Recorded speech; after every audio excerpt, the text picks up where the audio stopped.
It's a great day when a fiend is chased into a hole and blown to bits, but you wouldn't know it from our media. Here's the Washington Post marking al-Baghdadi's death. Yep, he's described not as a rapist and mass murderer, but an austere religious scholar. They changed it not because they realized it was obscene, but because they got caught. That's our media. Even in big moments, they look small. You know, Baghdadi took his kids with him when he blew himself up. I guess that makes him a family man, too. But from now on, whenever the Post judges Trump's words, let's remind them that they called a deviant fiend an austere religious scholar. The upside, it led to a fun Twitter contest for other Post obituaries. Adolf Hitler, passionate community planner and dynamic public speaker, dies at 56. Acclaimed mass transit administrator Benito Mussolini, dead at 61. And, of course, Jeffrey Dahmer, lover of exotic cuisine, dies at 34. Also, the ISIS spokesman also got killed. Or as the Post would say, another outspoken activist silenced by Trump. So as people cheered, the media smeared. Was Trump too careless? It's really unprecedented when you think about how much detail he actually went into. And are you saying it's irresponsible? I think it is irresponsible. He sounded not like a president of the United States. He actually sounded like Saddam Hussein after torturing people, sounded like Muammar Gaddafi after he would torture people. There's a long trail ahead of him actually finally releasing details, explicit details, some of which sort of echoed, and frankly, the crudeness you would often expect to hear maybe from ISIS. Oh, can't you just cut the guy one break? Meanwhile, at the World Series, the D.C. crowd heckled Trump.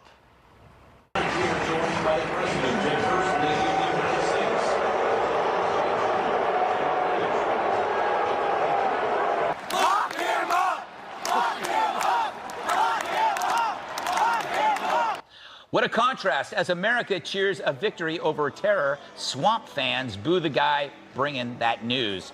But it's a risk an outsider takes when he shows up in a place full of journalists and bureaucrats. But at least we can laugh, right, SNL? Where are you from, son? New Mexico? ISIS. Yeah, I was a prisoner in Syria until last week when you freed me. So I just wanted to say thank you for bringing jobs back to ISIS. And I promise that I will make ISIS great again. Woo! Terrific. What a great guy. ISIS is back in a big, big way, folks. And we love that, don't we? Okay. Talk about bad timing. But if you play the same tune 24/7, life has a way of mocking the song. But it's all good. It's even all great. Terrorism will never die. But at least be glad that one terrorist did, and our hero dog will recover, even if the media won't.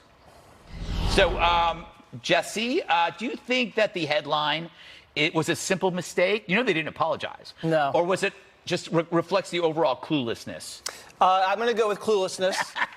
When I saw the headline afterwards, I forwarded it to our brain room because I thought it was an onion. Yeah. And they actually said, no, this is legit. And I thought to myself, the Washington Post speaks nicer of a dead terrorist than they do our president. And then I thought to myself, he's a religious scholar. Wait a second, I thought Islam has nothing to do with ISIS. That doesn't make any sense. And just for the record, the president was not booed at the national game. He was sitting next to Senator Perdue, and they were saying, Perdue! They were chanting his name. I just want to clear that up. I look back into the weekend, and I think the president has killed the 1 and 2 of ISIS, and the media is treating it like a scandal. I'm not saying he has to get positive coverage, because he's not going to get that. I just want neutral coverage, because even the military says this was more dangerous of a raid than the bin Laden raid. And imagine if it had failed in the midst of impeachment.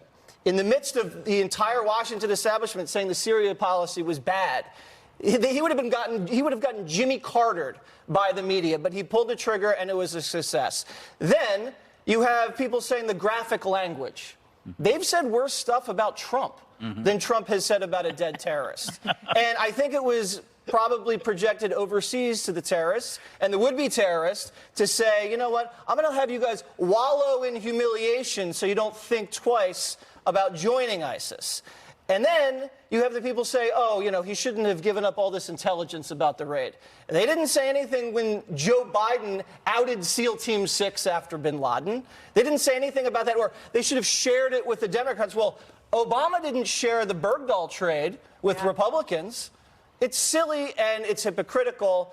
And I think everybody, as you said in the beginning, Americans, all the good people here in this country should enjoy the day. You know, Dan, it would have been funny if Trump had compared al-Baghdadi to Hitler, because he'd been compared to Hitler all the last 3 years. And it would have been great to see CNN, everyone go, how dare you bring up Hitler? It reminds me of that Seinfeld. Worlds are colliding, right? Worlds are colliding. You know, you forgot to add one. Remember the Obama administration's collaboration on that movie, Zero Dark 30? Right. They just make movies. The Trump administration hasn't even gotten to that yet, so we're nowhere near the Obama administration. But think about this, really. How much do you have to hate this president? And now us, we kind of know the media business a bit. We're in it, right? This headline was not one person. This had to make it past an editor. Probably a couple who looked at it. You realize probably 2 or 3 people saw this headline and said, yeah, you know what, this sounds great. Yeah. And by the way, the headline about Baghdadi is not even the worst part. If you read the piece, they describe him if you read the piece, it's like, he's shy. He wears wireframe, like they're talking about Gandhi. Wireframe glasses. I mean, it was really a grotesque piece, and it just describes why America's done with the liberal media. Yeah. Hey, Capri, how did you feel about the booing? I, for one, think that you should boo everybody. I mean, that's you and me, Gutfeld. I mean, we're always ready to boo somebody at any given moment. But I boo Jesse. Well, so do I. But if given the opportunity, I'm ready to boo Jesse at any given point. But in all seriousness, I mean, you know, everybody has their First Amendment right to, you know, express themselves however they want. But I would say this, you know, regardless of whether or not you agree with President Trump or not, he is the president of the United States. And this is the World Series. I can't think of anything more American than this moment, okay? I do think it is reflective of the climate that exists in Washington. There's a lot of pent-up anger and resentment that exists. I don't think that is some. I think that it really highlighted the difference between what lives inside the Beltway and what lives outside the Beltway. For me, I may not agree with pretty much anything that President Trump does, but even if I felt that way, you know, I would refrain from booing and just sit silent, and that's what you should do. Can't say anything nice, don't say anything at all. Yeah, well, there we go my there goes career. my job. Yeah. You know, Dana, we always preface a question with you're giving your PR perspective. Yes, this must have been very hilarious that Trump was able to kill the ISIS PR guy too, so they couldn't go get a comment from him. Like CNN couldn't go to ISIS and go, "Can we get a comment on the killing?" Because he's dead too. I'm telling you, that's you're right inside the inner circle. And as the press person, you got to be careful. The Washington Post taking it on the chin for good reason. I also thought it was hacked. Then I thought, oh, maybe it's internal sabotage. Yeah. Right? Honestly, like maybe there was like a secret conservative mole in there. It was like, oh, I'm going to really get him this time with the austere scholar. Also, that's super offensive to Muslims. Of course. That's exactly right. Like that is because he was an evil, horrible person that had perverted and used the religion as a shield. I also have to say, once again, I proved completely naive. I was the one who thought the president should go to the game. I never thought he would get booed. I thought, no, Americans won't do that.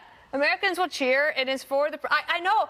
And then somebody said that President Bush got booed in 2008. I don't even remember that. I literally don't remember. You blocked it out. Probably a bunch of them on Twitter. Well, I researched presidents that got booed, and Barack Obama got booed in Baltimore, and also in St. Louis at football and baseball games. Well, that's my last point on this is that for young people that think that they are worried about our First Amendment, if you don't have the First Amendment in your country, you don't get to boo the president. Yes, it's a wrong. I mean, what happened? Wasn't this supposed to be like The Handmaid's Tale under Trump? No, people are booing him to his face. And he's laughing. All right. Joe Biden claims his son did nothing wrong. And his new line of attack on Trump, we'll tell you about it next.